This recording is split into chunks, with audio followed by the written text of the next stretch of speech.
J&K में, हिमाचल में, राजस्थान में, आपके हिमाचल प्रदेश में, पंजाब में, दिल्ली में, हरियाणा में, ये जितने राज्य हैं यहाँ पर मैं प्रभारी रहा हूँ। राजस्थान में पूरे देश में हमें जाने का मौका मिला काशीराम साहब के साथ। और आज मैं इंडियन नेशनल लोकदल पार्टी में हूँ, मैं राष्ट्रीय उपाध्यक्ष हूँ। मैं क्या चाहता था, इस देश में गरीब लोग, किसान मजदूर, भूखे आदमी को किसी ने पूछा 2 रुपए कितने होते, उसने कहा 4 रोटी। उसने 4 नहीं कहा। भूखे आदमी को किसी ने पूछा 2 रुपए कितने होते, उसने कहा 4 रोटी। उसे रोटी चाहिए।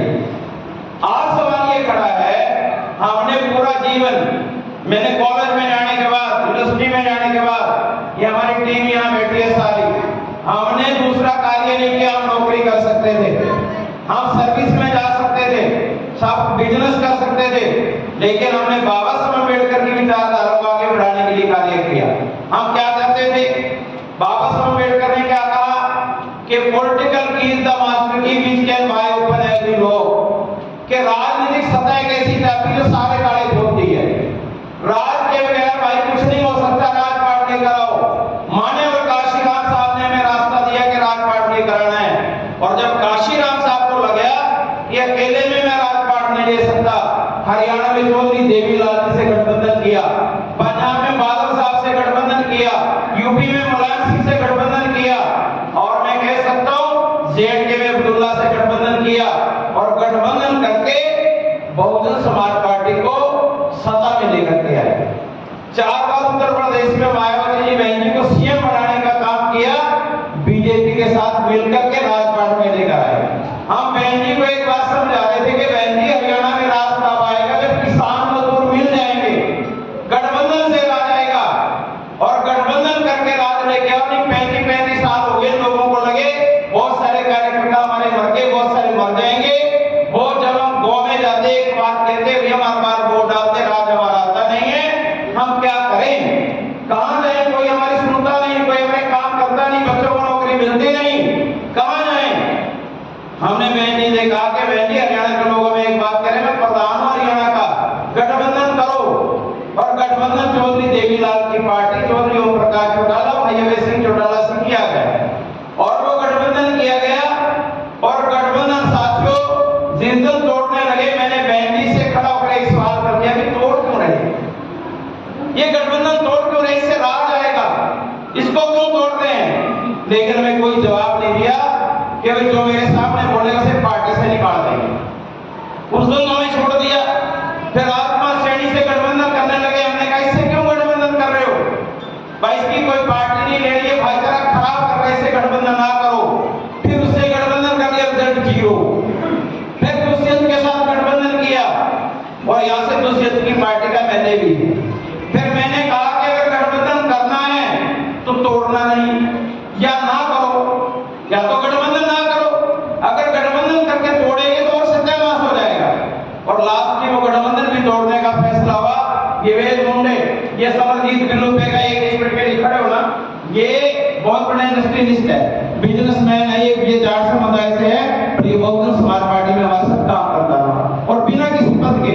और ये वेद मुंडे जी रिटायर अधिकारी, वो डॉक्टर एडवोकेट रमेश्वर दास जी बैठे, एक मिनट खड़े होकर दर्शन दो, ये सेठी साहब एडवोकेट साहब, ये हमारे साथ अमन जी आ रहे हैं। मेरा ये कहने का कि लोगों ने पूरा जीवन अपना समर्पित कर दिया कि भाई आप आज लेकर आओ, हमारे से बोलो क्या करते हैं।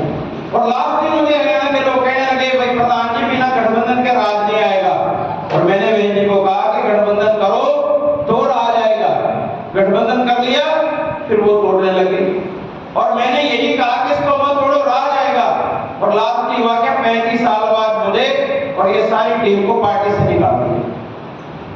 अब मेरे को ये बताओ, बहुत सारे लोगों के मन में सवाल होगा कि भाई ये बीएसपी छोड़कर क्यों गए।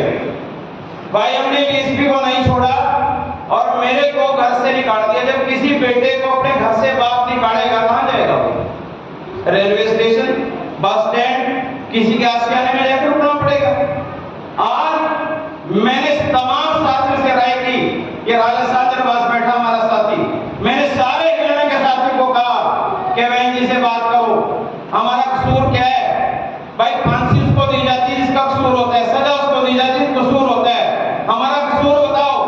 आप सारे लोग बैठे नारनौंद के हिसार के, कोई एक वर्कर ये बात खड़ा करके कहे कि मैंने किसी से पैसा लिया हो, कोई एक वर्कर खड़ा करके कहे मैंने भी वादा किया हो, कोई एक वर्कर पूरे हरियाणा का लेकर आओ कि मैं टिकट का पैसा लिया हो, कोई एक वर्कर खड़ा करके ये बात कह दे कि मैंने भाई कहीं पर मैंने बीड़ी सिगरेट शराब अड्डा मीट कभी मैंने जिंदगी में टच ही नहीं किया। हम बाबा साहब अम्बेडकर को पूरी तरह मानते, फार्मेलिटी में नहीं मानते। बाबा साहब डॉक्टर अम्बेडकर ने कभी शराब का, अभी हमारे भाई एक डॉक्टर यहाँ बैठे हैं वो नशा मुक्ति पर काम कर रहे हैं शमशेर जी। मेरा ये कहना है एक काम करना है, एक बात को मानना है। हमने तो अपने जीवन में लागू किया गुरु रविदास महाराज की बात को, मां शराब को छाटकर फल क्रिया का त्याग, गुरु रविदास जी ने कही ये बात हमने अपने जीवन में लागू किया। 35 साल पार्टी को देने के बाद, समाज में कार्य करने के बाद हमें sent out from the party, मैं पार्टी से बात नहीं करती हूँ। कहां जाए भाई, कहां जाए? हमने 4-5 बैठक बुलाई इस बात में लोगों की, क्या करें? तब लोगों ने कहा कि आपने सदा बीजेपी को गाली दी है, आपने कांग्रेस को गालियां दी हैं, उनके साथ नहीं जाना। फिर मैंने कहा कौन सी पार्टी बची? Indian national Lokdal party. और हम इंडियन नेशनल लोकदल पार्टी में गए। हमने चौधरी अवैध सिंह चौटाला जी से बात की, चौधरी ओम प्रकाश चौटाला जी से बात की। ना हमें एमएलए की कुर्सी चाहिए, ना हमें एमपी की कुर्सी चाहिए, ना हमें पद चाहिए, मेरे को सिर्फ एक बात चाहिए, मेरे समाज के लोगों का सम्मान होना चाहिए, मेरे समाज के लोगों को बराबरी मिलनी चाहिए, मेरे समाज के लोगों के लिए रोटी कपड़ा मकान का प्रबंध होना चाहिए, मेरे समाज के लोग एसपी डीसी एसपी कमिश्नर लगने चाहिए। मेरी एक ही लड़ाई है चौटाला साहब, मेरी दूसरी कोई लड़ाई नहीं है। 35 साल मैंने अपने जीवन के इसलिए लगाए कि मेरे समाज के लोग डीसी बने, कमिश्नर बने, एसपी लगे, वो मुख्यमंत्री बने, प्रधानमंत्री बने। मेरी कोई किसी प्रकार की कंडीशन नहीं है और मैं बधाई देता हूँ इस बात के लिए। मैं धन्यवाद करता हूँ भाई अवैध सिंह चौटाला जी का। मैं मीटिंग में था, लोहान साहब ये बैठे सिसाई साहब, और जिस दिन मीटिंग हुई और पहले दिन वो आए और उन्होंने कहा कि ओम प्रकाश चौटाला जी उसमें जेल में थे, और उन्होंने कहा चौटाला साहब ने एक बात कही है कि मैं जेल में हूं और मैं पूरे इंडिया में नहीं जा सकता, मैं पूरे प्रदेश में काम नहीं कर सकता। और चौधरी अवैध सिंह चौटाला जी एक लेटर लेकर आए और उन्होंने मीटिंग में, अम्बाड़ा की मीटिंग में घोषणा की कि चौटाला साहब ने एक बात कही है, मैं पार्टी का राष्ट्रीय अध्यक्ष हूं, मैं सब जगह नहीं जा सकता क्योंकि मुझे जाना चाहिए। मेरी गैर हाजिरी में अगर पार्टी का इंडिया में कोई काम संगठन का देखेगा उसका नाम प्रकाश बात है। चौटाला साहब ने मुझे राष्ट्रीय उपाध्यक्ष बनाने का काम किया और कागजों का नहीं, ये हमारी पूरी टीम बैठी है। जितना मैं ये सोचता था इंडियन नेशनल लोकदल पार्टी में जाऊंगा, पता नहीं वहां रिस्पेक्ट मिलेगा नहीं मिलेगा, क्या होगा, मेरे मन में सवाल है। लेकिन मैं एक बात कह रहा हूं, जितना सम्मान इंडियन नेशनल लोकदल पार्टी के संगठन ने मुझे देने का काम किया है, मैं साथियों के लिए इंडियन नेशनल लोकदल पार्टी की पूरी टीम, चौटाला साहब भाई साहब का इस बात के लिए धन्यवाद करता हूँ। कौन लगाएगा देश के संविधान को बचाने के लिए, कौन लड़ रहा है?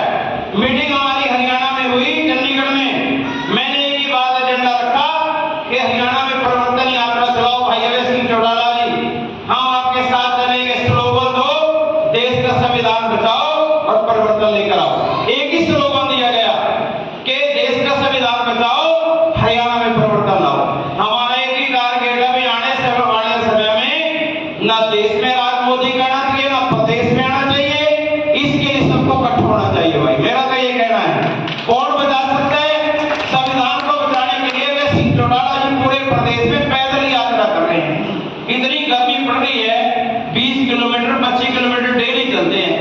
आज मेरा खड़ा यात्रा 48वें दिन में क्रॉस कर गई है और 30 दिन तो यात्रा हम भी पैदल चल करके आए। 30 दिन तो मैं चलकर आया हूँ खुद उस यात्रा में, और जगह जगह लोग सम्मान कर रहे हैं।